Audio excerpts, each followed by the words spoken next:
बहुत समय पहले एक खुशहाल गांव रहा करता था। उस गांव में रमा नाम की एक विधवा औरत भी रहा करती थी। रमा का श्याम नाम का एक पुत्र भी था जो कि गलत संगति में पड़ गया था। रमा को यह मालूम नहीं था कि उसका बेटा चोरी चकारी भी करने लग गया है। उसी गांव में कबीर साहिब जी भी सत्संग करने के लिए आए हुए थे। कबीर साहिब से नाम दीक्षा लेकर सुमरन करने से लोगों को बहुत से लाभ भी प्राप्त हो रहे थे।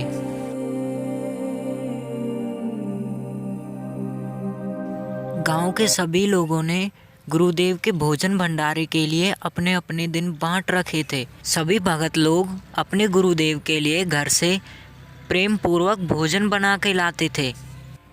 आज गुरुदेव को भोजन खिलाने की बारी लक्ष्मी की थी, लेकिन आज लक्ष्मी के घर दूध खराब हो गया था। तभी लक्ष्मी मन ही मन सोचती है कि वह आज गुरुदेव को भोजन कैसे कराएगी। लक्ष्मी बहुत ज़्यादा परेशान हो जाती है। तभी उसे ख्याल आता है कि वह रमा के पास जाए और वहाँ से कुछ दूध लेके आ जाए जिससे वह गुरुदेव के लिए खाना बना सके। इधर रमा अपने घर कुछ काम कर रही होती है कि तभी वहाँ पर लक्ष्मी आ जाती है। रमा लक्ष्मी से पूछती है, बहना आज क्या हुआ, कैसे आना हुआ, बताओ मैं आपकी कैसे मदद कर सकती हूँ। तभी लक्ष्मी रमा को सारी बात बता देती है कि उसे गुरुदेव के भोजन के लिए दूध चाहिए, उसका दूध आज खराब हो गया था। यह सब बातें सुनकर रमा वहाँ से फट से जाती है और बाल्टी में रखे सारे दूध को लक्ष्मी को दे देती है और कहती है, बहना मैं इस दूध को वापस नहीं लूँगी क्योंकि ऐसा मौका कभी बार बार नहीं मिलता। लक्ष्मी दूध को लेकर अपने घर चली जाती है और गुरुदेव को भोजन करा देती है। सत्संग से आने के बाद लक्ष्मी सोचती है कि रमा तो बड़े ही भक्त स्वभाव की लगती है। उस दिन के बाद से लक्ष्मी रमा को रोज समझाती है कि उसे भी सत्संग में चलना चाहिए क्योंकि यह मनुष्य जीवन केवल भक्ति करने के लिए ही मिला है। इसीलिए लक्ष्मी रमा के घर रोजाना जाती और उसे समझाती। कुछ दिनों के बाद रमा लक्ष्मी के साथ सत्संग जाने के लिए मान जाती है। सत्संग में कबीर साहब बता रहे थे कि कोई कैसा भी कितना भी बुरा व्यक्ति हो, उसने कितने भी पाप कर्म किए हों, यदि वह सत्संग में आता है तो वह पूरी तरह से सुधर जाता है।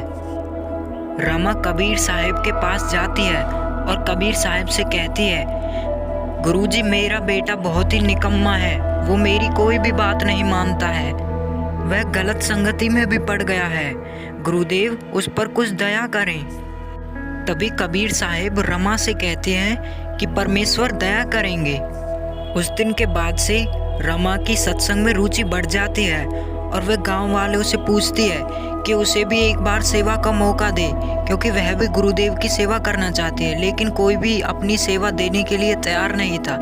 तभी लक्ष्मी रमा से कहती है कि वह मेरी सेवा ले ले, एक समय का भोजन वो बना ले।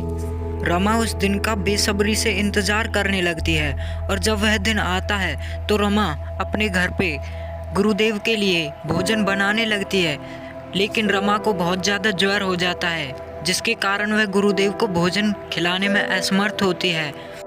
इधर रमा का बेटा श्याम अपने दोस्तों के साथ मिलकर राजमहल में चोरी करने की प्लानिंग कर रहा था।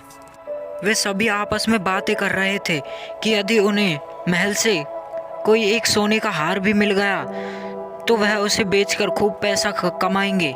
वो सभी शाम को इसी जगह मिलने की प्लानिंग करते हैं। श्याम घर आ जाता है। उसकी माता उससे कहती है, बेटा आज मैं ज्वर से पीड़ित हूँ, मैं गुरुदेव के लिए खाना नहीं ले जा पाऊंगी, क्या तुम ले जा सकते हो।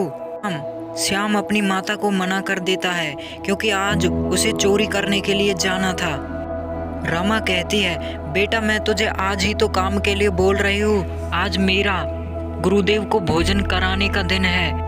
श्याम सोचता है कि अभी तो दिन सा ही है, जल्दी से भोजन करा के आ जाता हूँ। श्याम जंगल के रास्ते से होते हुए कबीर साहिब जी की कुटिया की तरफ निकल पड़ता है। वह कबीर साहिब की कुटिया के वहाँ पहुँचकर सभी भक्तों से पूछता है कि कबीर साहिब कहाँ गए हैं, मुझे गुरुदेव को भोजन कराना है। कुछ समय पश्चात कबीर साहिब वहाँ पर आ जाते हैं और भोजन करने लगते हैं। कबीर साहब भोजन करते करते कहते हैं, बेटा श्याम, भक्ति किया कर, ये मनुष्य जन्म भक्ति करने के लिए ही मिला है। ये सब बातें सुनकर श्याम कबीर साहब से कहता है, मुझे आपके ज्ञान की ज़रूरत नहीं है गुरुदेव, जल्दी से भोजन कर लो, मुझे कहीं जाना भी है, मेरा समय बर्बाद मत करो। सभी भगत सोचते हैं कि रमा का बेटा तो सच में बहुत नालायक है। श्याम खाली बर्तनों को लेकर वहाँ से घर की तरफ जल्दी से निकल पड़ता है। रास्ते में उसके पैर में एक कांटा लग जाता है और वह गिर पड़ता है। वह उस कांटे को निकालने की कोशिश करता है, लेकिन वह असमर्थ होता है। कुछ समय पश्चात वह लंगड़ाते हुए अपने घर की तरफ निकलने लगता है। वह अपने घर पहुँच के सभी बर्तनों को धरती में फेंक देता है और अपनी माता से कहता है कि वह आज ही गुरुदेव के पास गया और आज ही उसे कांटा लग गया। वह कहता है कि आज के बाद वह न तो खुद जाएगा और न ही अपनी माता को वहाँ जाने देगा।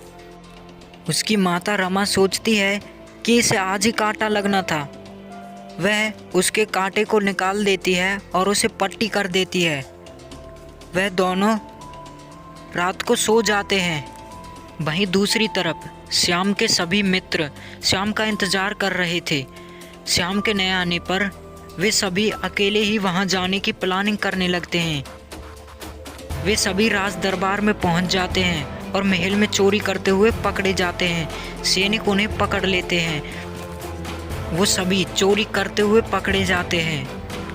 तभी सैनिक उन्हें राज दरबार में ले जाते हैं। कुछ समय के पश्चात वहाँ पर राजा आ जाते हैं और राजा उन लोगों से कहते हैं कि तुमने तो महल को भी नहीं छोड़ा, यहाँ पे भी चोरी करने आ गए। अब तुम्हें सुबह कड़ी से कड़ी सज़ा दी जाएगी, तुम्हें सुबह सूली पर टंगाया जाएगा। और वहीं दूसरी तरफ श्याम के पैर भी ठीक हो चुका था और उसकी माता का ज्वर भी ठीक हो चुका था। सुनो सुनो सुनो, राजा का आदेश है कि 3 लोगों ने राजमहल में चोरी करने की ठानी। इसकी सज़ा में उन्हें पूरे गांव घुमाया जाएगा और सूली पर टंगाया जाएगा। श्याम उन्हें देखते ही पहचान जाता है कि यह तो उसके दोस्त हैं जो कि पकड़े जा चुके हैं। आज के बाद यदि कोई भी राजमहल में चोरी करता हुआ पकड़ा गया तो उसे यही सज़ा दी जाएगी और गांव के सभी लोगों के सामने इन्हें सूली पर टंगाया जाएगा। इधर श्याम अपने घर में आके जोर जोर से रोने लग जाता है। वह अपनी माता से कहता है, माता तुम्हारे गुरुदेव तो स्वयं भगवान आए हुए हैं, उन्होंने सूली को कांटे में टाल दिया। रमा अपने बेटे श्याम से कहती है कि बेटा तू चोर थोड़ा ही है, सूली पर तो चोरों को चढ़ाया जा रहा है। माता मैं भी चोरी करने के लिए जाता, लेकिन कांटा लगने की वजह से मैं वहाँ पे नहीं गया। रमा कहती है बेटा तू चोरी भी करने लग गया था, चलो गुरुदेव से नाम दीक्षा लेने चलते हैं। रमा अपने बेटे श्याम को कबीर साहब से नाम दीक्षा दिला देती है और श्याम भी उस दिन के बाद से पूरी तरह से सुधर जाता है, क्योंकि कबीर साहब ने उसे नया जीवन दान दिया था। आजा बंदे शरण राम की, फिर पाछे पछतावेगा भाई। आजा बंदे शरण राम की, फिर पाछे पछतावेगा। बालू की बीत पवन का खंबा, कब लग खैर मनावेगा। बालू की बीत पवन का खंबा, कब लग खैर मनावेगा। आजम तेरे घटनेंगे रे तू, राम कहने ना पावेगा। आजम तेरे घटनेंगे रे तू, राम कहने ना पावेगा भाई। आजा बंदे शरण राम की, फिर पाछ पछतावेगा। काल बलि तेरे सिर पर बैठा, ये बोझा पकड़ ले जावेगा। काल बलि तेरे सिर पर बैठा, बोझा पकड़ ले जावेगा। मात पिता तेरा कुटुम कबीला सारा ये खड़ा लखावेगा। भाई मात पिता तेरा कुटुम कबीला सारा ये खड़ा लखावेगा। भाई आजा बंदे शरण राम की फिर पाछे पछतावेगा। धर्मराज तेरा लेखा लेगा वहां क्या बात बनावेगा। धर्मराज तेरा लेखा लेगा वहां क्या बात बनावेगा। लाल खंभ से बंधा जागा बिन सतगुरु कौन छुटावेगा। लाल खंभ से बंधा जागा बिन सतगुरु कौन छुटावेगा। भाई आजा बंदे शरण राम की फिर पाछे पछतावेगा। भाई आजा बंदे शरण राम की फिर पाछे पछतावेगा। दिया लिया तेरे संग चलेगा या धरा ढक्या रह जावेगा। दिया लिया तेरे संग चलेगा धरा ढक्या रह जावेगा। कहे कबीर सुनो भाई साधो करनी के फल पावेगा। हाँ कहे कबीर सुनो भाई साधो करनी के फल पावेगा।